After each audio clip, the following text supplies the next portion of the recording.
Georgetown. He's walking down, looking at his rat, and he turns around and he sees there's a rat following him down the street. Walks a little further, turns around, there's 10 rats following him down the street.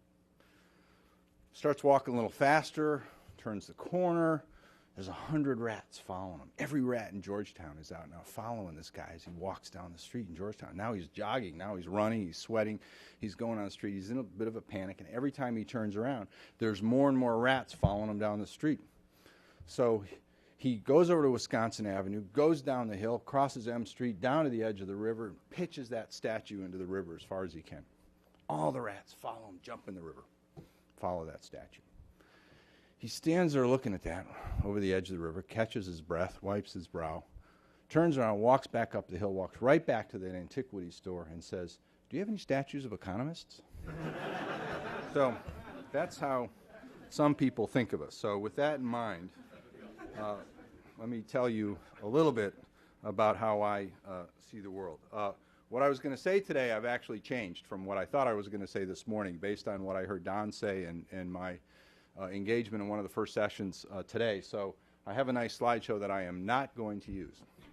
And it's partly because of what I heard this morning, and part of what I was going to say has already been discussed, and partly because I'm going to talk about this stuff at the Mission Directors Conference on Monday, and I've discovered how many mission directors are here today, so I don't want to give the same talk twice.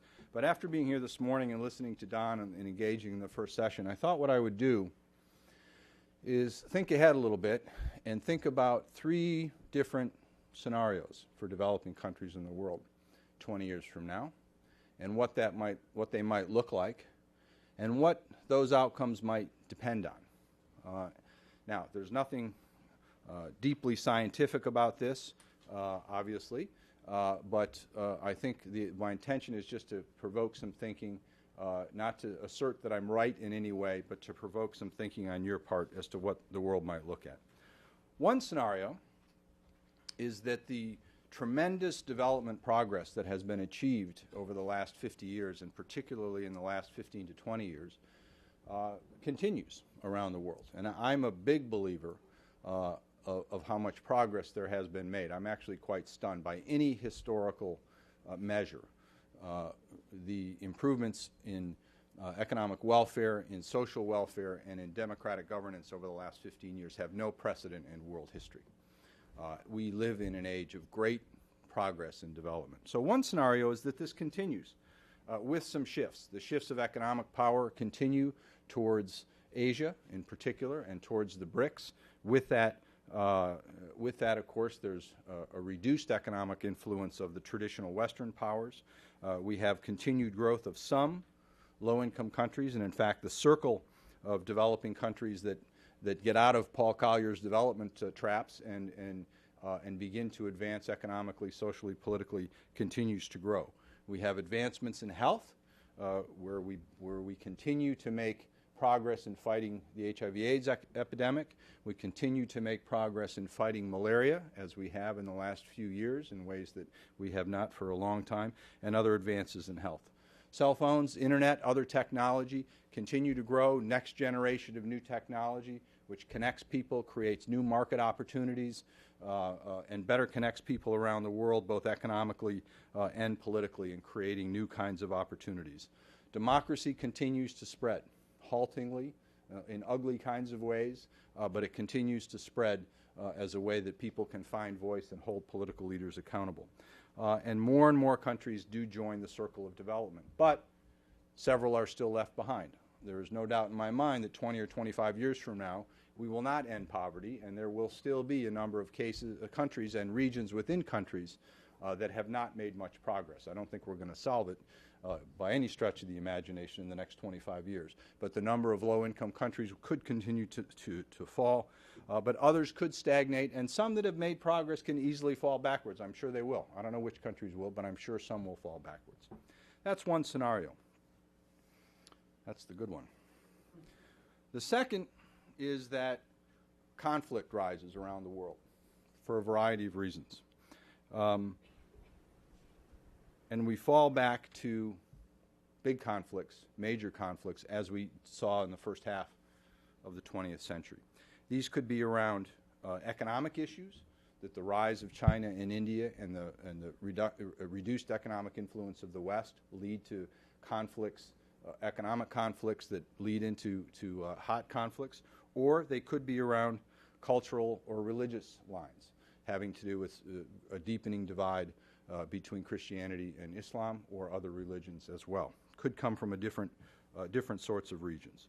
But disputes involving China, India, Pakistan, other countries erupt into temptations for people to actually, and countries to actually go to war. And an aging, weakening Western world becomes more tempted to use the one place where they could continue to have superiority, which is advanced weapons. That's not a very nice scenario.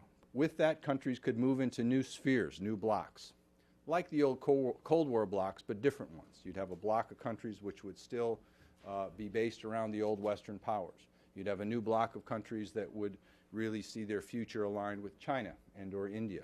You'd have a group of countries that could be aligned around rising powers in the Middle East around cultural or religious lines. So we could move back easily into blocks of influence. And of course, in that scenario, the development progress that we've made over the last 20 years could easily be derailed.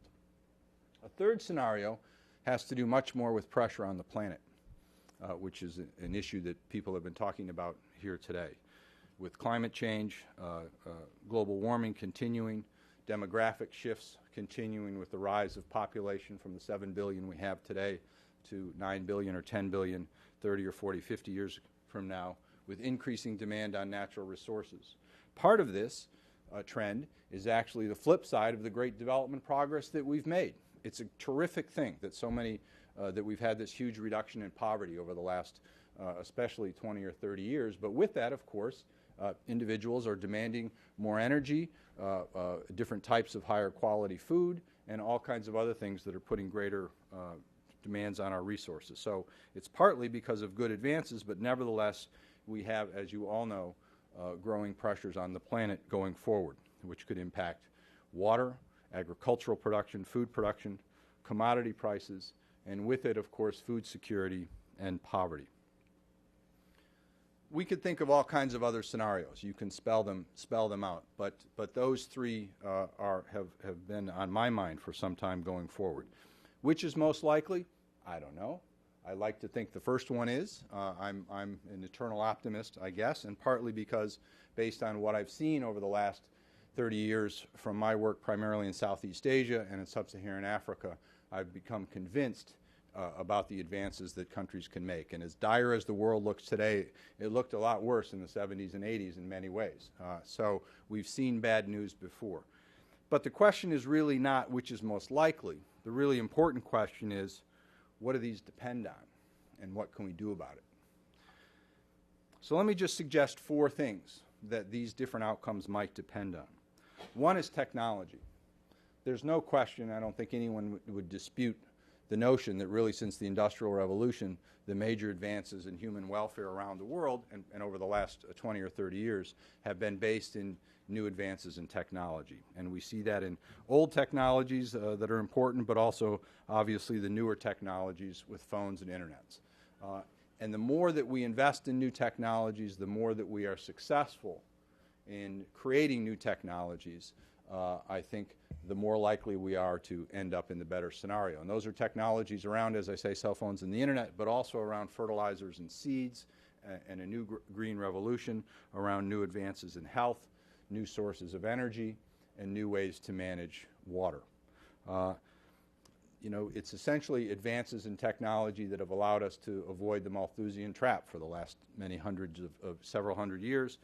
So advances in technology, I think, and whether or not that we actually do have those advances in technology will be one key determining factor. Second, I think, is connectivity and integration across countries.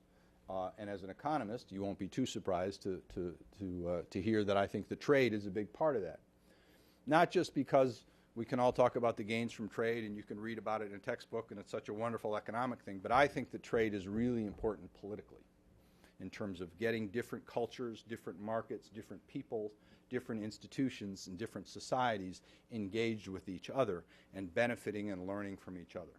And I think the more that the world and different parts of the world are integrated and connected economically, the less likely that we will have ultimately large conflicts, basically because we all have too much to lose as we get into this together. So I think the extent to which the world continues to become more connected through information flows, through movements of people, through movements of goods and services, the more that will impact these possible future scenarios. Third factor is the choices we make as individuals and as societies can have a big impact on this. Choices about prices and how we manage prices and how we manage markets. Look, if we're going to move to new energy technologies and make any advances on global warming, prices have to shift in big ways. Because as an economist, I believe that people move and change their behavior based on incentives and based on economic incentives. And we're not going to make major changes in terms of carbon use and in terms of climate change and in terms of resource demand unless prices move. And that means that a lot of prices have to rise and prices on other things have to fall. And we need to allow that, and we need to in some ways support that, even though that brings with it major political damage. So we have choices around prices. We have choices in the investments that we make in roads and new technologies, in universities, in research, and whether or not we're willing to devote those resources to the investments in technology that are needed, that we need to make. We have choices to make in terms of investments around health and education, and whether or not we're ready to make the choices to create, to build the skills that are needed in our country, in Western countries, in developing countries around the world to meet these new challenges. We have choices to make around family planning and around other issues that can control and affect demographic changes. Obviously these choices will not be easy, but the history over the last several hundred years is mostly we make the kinds of choices that allow us to advance in these ways. But so this third factor is the choices that we make at the national and individual level. The fourth and my final one is institutions. And I mean local institutions, national institutions, regional and international institutions. And there's a whole range of institutions here, but I really want to talk about two, one at the national level and at the international level. At the national level, I believe deeply that these outcomes in the future will depend on advances in democracy around the world. And I believe deeply that one of the things that has held the world together, and as much as it has, and has allowed for the great progress over the last few decades, is the advancements in democracy and the ability for people to speak their mind, say what they think, and to hold their leaders accountable, whether that's in a traditional democratic view or in evolving forms of governance. But the ideas of allowing people to hold leaders accountable and to have credible transfers of power over time from one leader to the next, I think is enormously important in facilitating these choices that we have to make, and in terms of more and more people buying into a system, into the political system. We all know the big weaknesses in democracy. Churchill, of course, and many others said that democracy is the worst form of government, except that any others that had been tried from time to time. And he's right. And we see that in the emerging democracies in the poorest countries in the world. There are horrible forms of government, but they're a whole lot better than the other choices that we know of. So I think the extent to which the world continues to move towards stronger and more democratic governance is important. But then the other institutions that matter, I think, are international institutions. The end of World War II and at the end of the Great Depression, because of the chaos, both military and economic chaos of the preceding 40 years, at the Bretton Woods institutions and in other places, we formed a set of imperfect international institutions with the United Nations, the World Bank, the International Monetary Fund, what was originally the ITO, the International Trade Organization, but our Senate never ratified, that turned into the GATT, and eventually the WTO 50 years later. There were a set of institutions set up, and others, not just the Bretton Woods institutions, but others like the G8, which provided forums for countries to come together, either just to debate and to work on political issues, or for to solve economic problems, as with the IMF and the World Bank.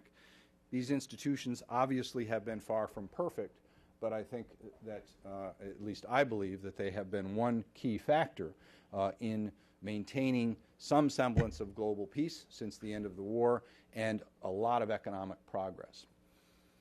But with the shifts in economic power and political power in the last few years that are obviously going to continue into the next few decades, these institutions need to evolve.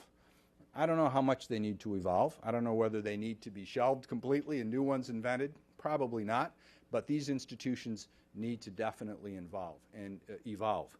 And a key way is that we, as Western nations, need to embrace and involve stronger voice and representation from the BRICS, from China, from India, from the emerging countries. And if we don't give more voice in these institutions and other forums to these emerging countries, they're not going to buy into a system. They're going to go their own way, and they're not going to be working with us in ways that we want them to do. And that's at national levels, international levels like the IMF and membership and voting at the IMF. It's also at the country level, where as donor groups, for example, we need to get the Chinese at the table with these donor groups. I've been to so many donor groups in so many countries where the Chinese aren't at the table, or other emerging donors are not at the table because they have a different agenda, we don't really trust them, we don't speak their language, they didn't buy into the Paris principles, whatever it might be, they're not in the table, and that's a mistake. We need to try, as hard as it is, to bring them to the table and to give them a stake in the processes that we're trying to move forward on. The G20 is a step in that direction, meeting this week. It's hard to always see the progress that the G20 makes. 2 years ago, actually, I thought they did a good job of coming together with proposals around how to get the world economy back on their feet. Didn't turn out so well, but they've shown the importance of getting together. And to have an expanded group of countries like that, I think, is an important forum where countries can engage and where leaders can meet their counterparts from other countries and begin to build trust. So I think some kind of evolution of those international institutions is going to be really important in order for the world to continue to proceed with economic and political development. Again, I don't know exactly what those look like, but I do believe deeply that we are going to have to be willing to concede some of our power, we and the traditional Western powers, and embrace a stronger voice and more power in these forums for those emerging countries. So those are my four things that I think this depends on. I don't know if these are right. I'm sure they're not right, actually. But these are the kinds of issues that I think increasingly we are going to have to grapple with and wrestle with as individuals, as agencies like USAID or the U.S. government, certainly collectively as societies and internationally. These issues, I think, have tremendous implications for what we do, how we allocate our time, our resources, and our money, and how we think about developing new partnerships to confront the world's challenges. So those are my thoughts in terms of where I think the world might be headed and what it might depend on, and hopefully that's of some use to you for today and this afternoon and beyond. Thanks very much for the chance to provide this time.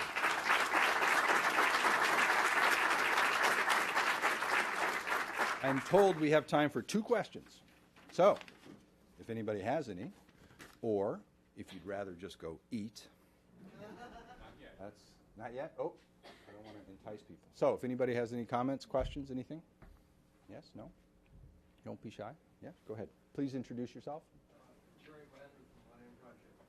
What do you think about creating some long-range goal in China and have some policies wrapped around that goal? What kind of goal do you have? An economic, what kind of goal? I almost don't care, but if I had a choice, I would say environmental security is the best focus. So to answer your more generic question, yes, because I think the question is, what do we think about establishing a long-run goal of some sort jointly with China that we could work together to achieve?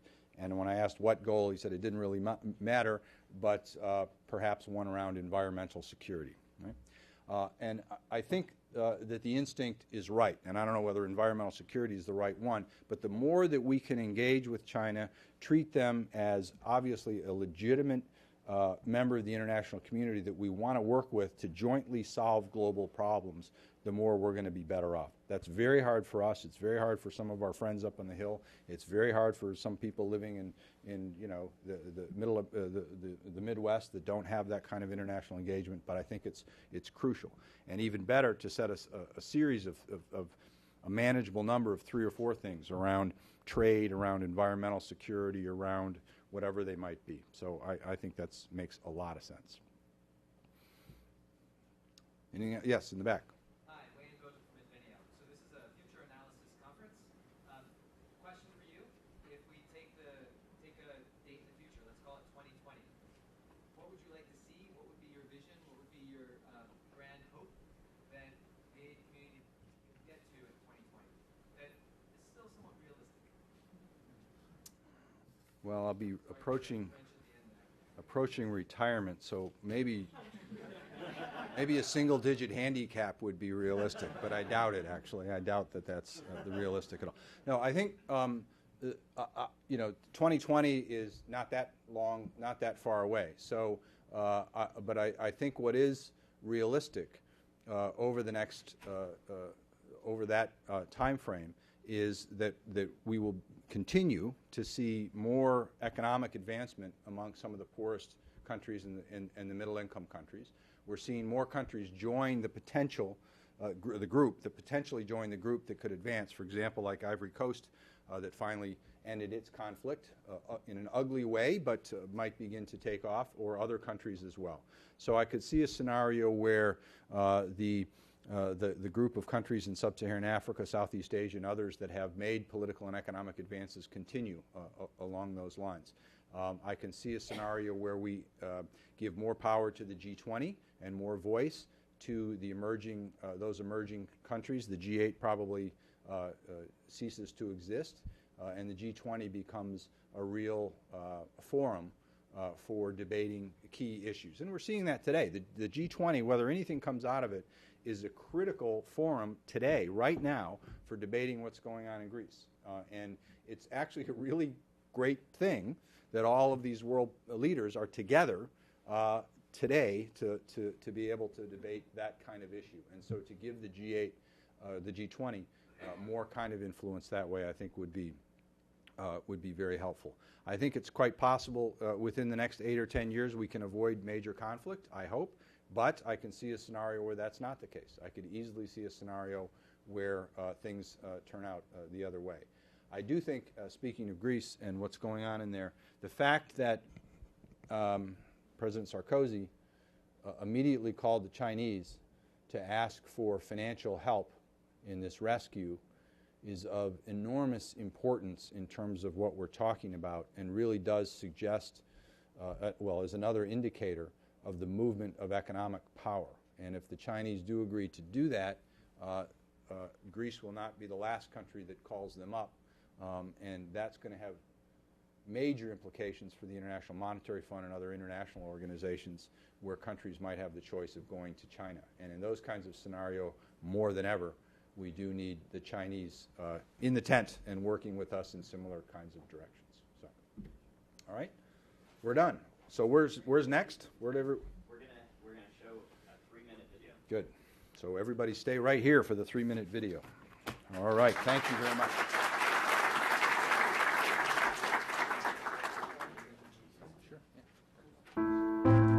Today, we seek to move beyond the accomplishments of the past, to establish the principle that all the people are entitled to a decent way of life. This is the most demanding goal of all. We have made a good start on our journey, but we have still a long way to go. The conquest of poverty is as difficult, if not more difficult, than the conquest of outer space. And we can expect moments of frustration and disappointment. But we have no doubt about the outcome. For all history shows that the effort to win progress represents the most determined and steadfast aspirations of man. Our problems are man-made, therefore they can be solved by man. For in the final analysis, our most basic common link is that we all inhabit this small planet. We all breathe the same air. We all cherish our children's futures. And we are all mortal.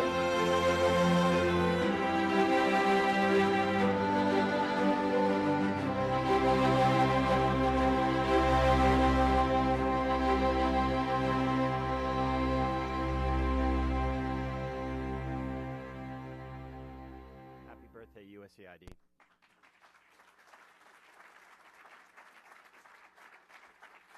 Lunch is on this floor. It's across the hall. Please rejoin us at 1:45. Thank you, guys.